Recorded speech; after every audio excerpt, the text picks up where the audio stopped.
warahmatullahi wabarakatuh. My name is Rizia Nisar. I am your Islamiyat instructor from tutoria.pk. उम्मीद करती हूँ कि आप सब बखैर आफियत होंगे, सेहत और ईमान की सलामती के साथ होंगे। आज मैं आपके सामने एक नए सबक के साथ हाजिर हूँ। जैसा कि आपकी किताब 3 हिस्सों में डिवाइडेड है, 3 हिस्सों में मुनकसिम है, तो उसमें पहला हिस्सा कुरान मजीद का है, दूसरा हिस्सा अहादीस का है और तीसरा हिस्सा मौज़ूआती मुताले का है। तो आज हम हिस्सा कुरान पढ़ेंगे। तो वहाँ पर आपके सामने जो सिलेबस है, जो आपके लिए मुख्तस किया गया है, जो सिलेक्ट की गई है, वो है कुरान मजीद की सूरह अनफाल।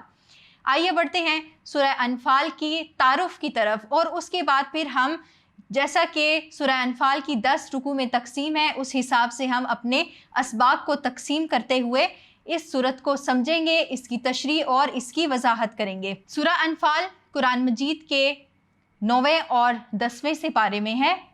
सूरह अनफाल की 75 आयात हैं और 10 रुकू हैं, और इसी तरह आपकी किताब में उसको 10 असबाक में मुनकसिम कर दिया गया है। सूरह अनफाल का वजह तस्मिया क्या है? अनफाल का जो वाहिद है वो है नफल। जैसा कि हमने अपनी इबादात को भी तकसीम किया हुआ है, वाजिब, फ़र्ज़, सुन्नत, सुन्नत मुअक्किदा और नफल।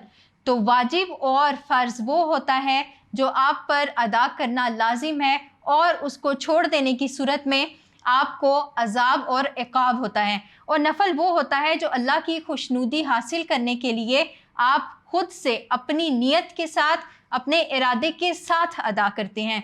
तो यहाँ पर अनफाल से मुराद वो नफल और वो ज़ायद चीज़ है जो अल्लाह की तरफ से मुसलमानों को, मोहम्मद रसूलुल्लाह सल्लल्लाहु अलैहि वसल्लम की उम्मत को अता की गई है। रसूलुल्लाह सल्लल्लाहु अलैहि वसल्लम से पहले जो अंबिया गुज़रे, जो कौमें गुज़री, उनके लिए माले गनीमत हराम था, लेकिन मुसलमानों के लिए एक ज़ायद चीज़ को हलाल कर दिया गया, और वो है माले गनीमत।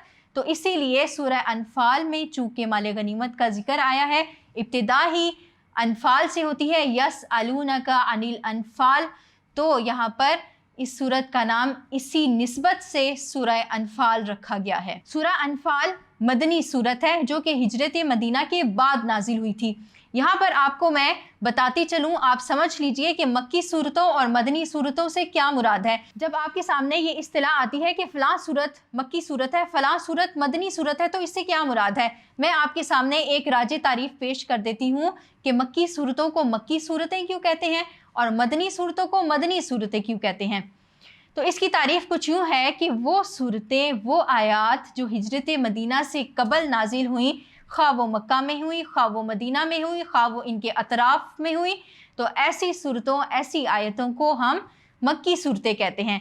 और जो सूरतें, जो आयात हिजरत मदीना के बाद नाजिल हुई, अब ख़्वा वो मदीना में नाजिल हुई हैं, वो हज्जतुल विदा के मौका पर नाजिल हुई हैं, वो मक्का में नाजिल हुई हैं, या उनके अतराफ़ के इलाकों में नाजिल हुई हैं, तो हम ऐसी सूरतों को मदनी सूरतें कहेंगे। उम्मीद करती हूँ कि आपको मक्की और मदनी की इस्तिलाह बखूबी समझ आई होगी। अब हम यहाँ से आगे बढ़ते हैं कि सूरह अनफाल मदनी सूरत है जो कि हिजरत मदीना के बाद नाजिल हुई थी, और ये 2 हिजरी के बाद ग़ज़वा बदर का वाक़या पेश आने के बाद नाजिल हुई।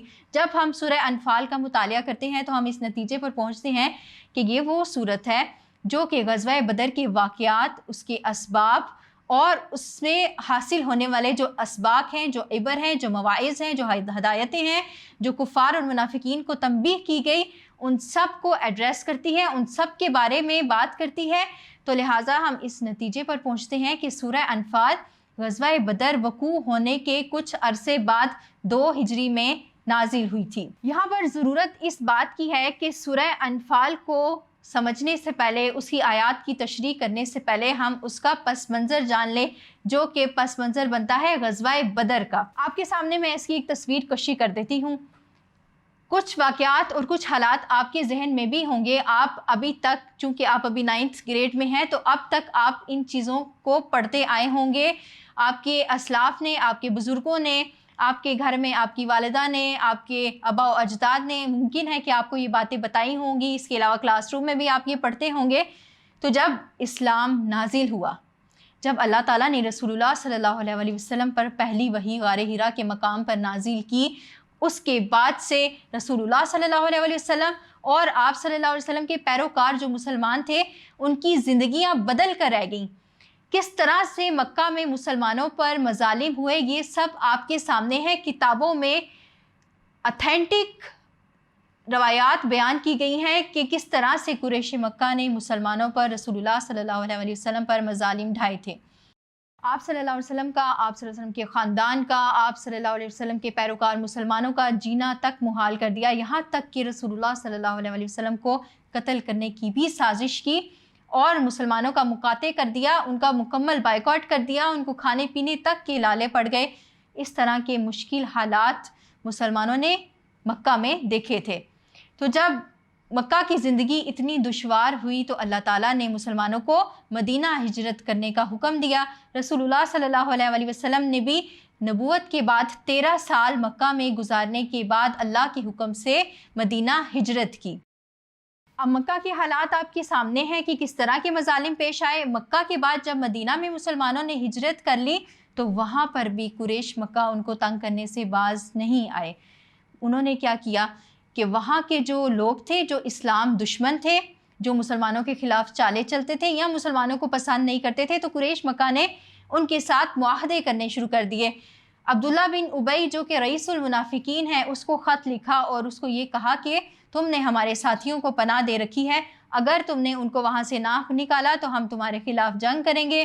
نیز ان کو یہاں تک بھی کہا کہ یا تو ان سے خود لڑو یا پھر ہمارے ساتھ شامل ہو جاؤ تاکہ ہم مل کے لڑ سکیں۔ عبداللہ بن ابی نے ان کی اس سازش اور ان کے اس جو خط کے ذریعے جو اطلاع پہنچائی گئی تھی اس سے وہ خائف ہوا اور اس نے ایسا کرنے کی کوشش بھی کی، لیکن رسول اللہ صلی اللہ علیہ وسلم نے اس کو ناکام کر دیا۔ اس کے ساتھ پھر یہ ہوا کہ سعد بن معاذ رضی اللہ تعالیٰ عنہ ایک صحابی تھے، جب وہ مدینہ سے مکہ حج کے لیے گئے، چونکہ مکہ میں خانہ کعبہ ہے، حج کا مرکز ہے، تو جب وہ وہاں گئے وہاں پر بھی ان کو لوگوں نے تنگ کیا اور یہاں تک کہہ دیا کہ ہم تمہیں اس لیے چھوڑ رہے ہیں کہ تم ہمارے سردار کے مہمان ہو، یعنی کہ جو سعد بن معاذ تھے وہ امیہ بن خلف کے مہمان تھے، اس بنا پر ان کو چھوڑ دیا، ورنہ ان کو یہ دھمکی انہوں نے دے دی تھی کہ آئندہ جو مکہ مکرمہ آئے گا تو وہ اپنی جان کا خود ذمہ دار ہے۔ اس کی وجہ یہ ہے کہ انہوں نے رسول اللہ صلی اللہ علیہ وسلم اور مسلمانوں کو اپنے ہاں پناہ دی ہوئی ہے، تو ان کو یہی دھمکی دی کہ اگر تم نے ان کو وہاں سے نہ نکالا یا ان کے خلاف جنگ نہ کی یا ہمارے ساتھ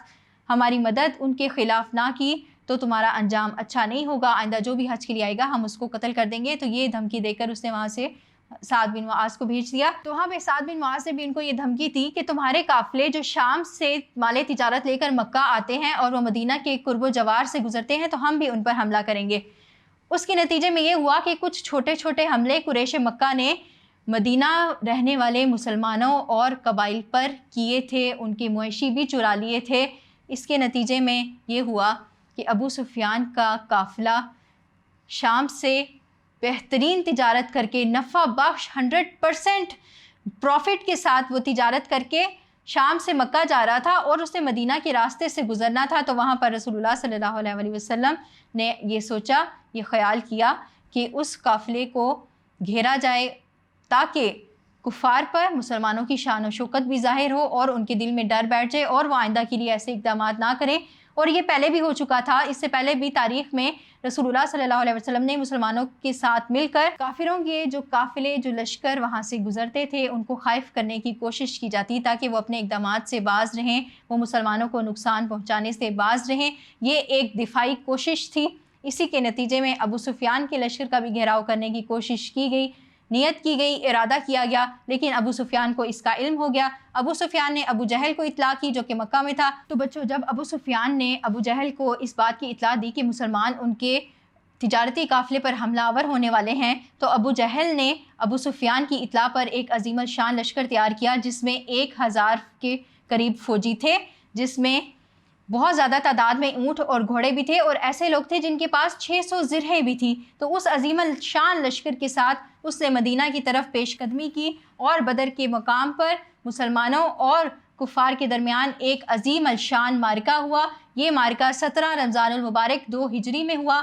इस मार्के में मुसलमानों की तादाद 313 थी। उनके पास 2 घोड़े और 70 ऊँट थे और सिर्फ 60 ज़िरहें थी। और इसके मुकाबले में कुफ़ार की तादाद 1000, उनके पास 600 ज़िरहें और बहुत से ऊँट और घोड़े थे। और वहाँ पर ये एक अज़ीम अल-शान मारिका हुआ जिसको हम ग़ज़वा बदर के नाम से याद करते हैं। और ये पूरा वाक़या, इसके साथ जो वाक़यात जुड़े हुए हैं, उन तमाम का ज़िक्र हमें हर सबक में मिलेगा सूरह अनफ़ाल के। हम उसका मुतालिया करेंगे, लिहाजा ज़रूरी है कि आप इस तारुफ़ को अपने ज़हन में रखिए।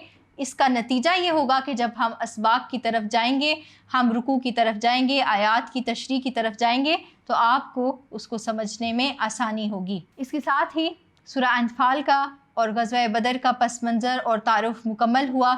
मैं रज़िया निसार, आपकी इस्लामियात इंस्ट्रक्टर, tutoria.pk से आपसे इजाज़त चाहती हूँ। अस्सलामु अलैकुम व रहमतुल्लाह।